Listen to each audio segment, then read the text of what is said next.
Part 1मध्ये आपण ऐकलं room number 13मध्ये जे घडलं ते अपघात नव्हतं, पण आज एक विद्यार्थी जाणून बुजून त्या रूममध्ये राहायला गेला. त्याने सगळं रेकॉर्ड करायचं ठरवलं होतं. त्याला वाटलं हे सगळं अंधश्रद्धा आहे, पण तिसऱ्या रात्री कॅमेऱ्यात जे कैद झालं ते पाहिल्यानंतर कॉलेजने पूर्ण हॉस्टेल बंद केलं आणि तो मुलगा आजपर्यंत सापडलेला नाही. ती परत आली आहे. 2022 साल, पुण्याजवळचं तेच जुनं हॉस्टेल. कॉलेजने रूम नंबर 13 कायम बंद ठेवली होती, पण रेनोव्हेशन सुरू होतं. त्यावेळी तिथे राहायला आला रोहन यूट्यूबसाठी पॅरानॉर्मल इन्व्हेस्टिगेशन व्हिडिओ बनवायचा. त्याने पार्ट 1 सारख्या अफवा ऐकल्या आणि तो हसला. हे सगळं कंटेंट आहे. त्याने वॉर्डनला कन्व्हिन्स केलं. एक रात्र रूम नंबर 13मध्ये राहायची परवानगी घेतली.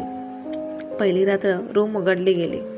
धूळ, ओलसर भिंती, जुनं पिवळसर बल्ब. घड्याळ अजूनही भिंतीवर होतं. ते बंद होतं. 2:13 रोहनने कॅमेरा सेट केला. लाईव्ह रेकॉर्डिंग सुरू. रात्री 1:58 सगळं शांत. 2:12 कॅमेऱ्यात हलकी स्टॅटिक आली.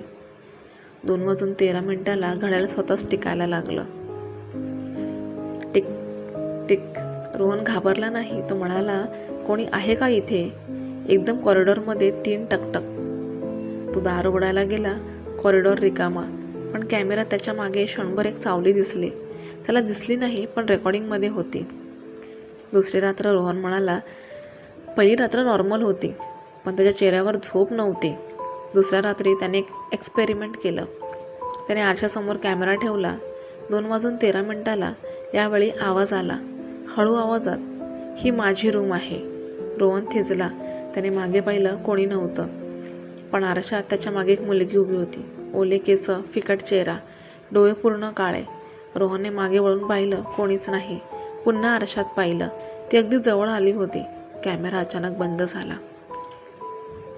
तिसरी रात्र. रोहन हट्टी होता. तो म्हणाला, आज शेवटची रात्र. आज काहीतरी मोठं होणार. रात्री 2:10 रूममध्ये तापमान अचानक कमी झालं. भिंतीवर ओलसर पाणी वाहायला लागलं. 2:13 दार आपोआप लॉक झालं. लाईट बंद, पूर्ण अंधार.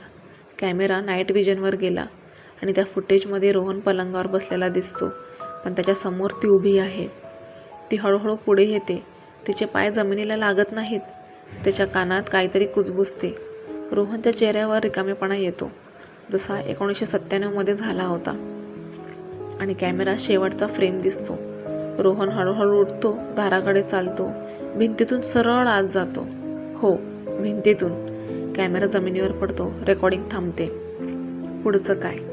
सकाळी वॉर्डनने दार तोडलं. रूम रिकामी, फक्त कॅमेरा सापडला आणि भिंतीवर ओलसर अक्षरात लिहिलेलं, आता कोणी येऊ नये.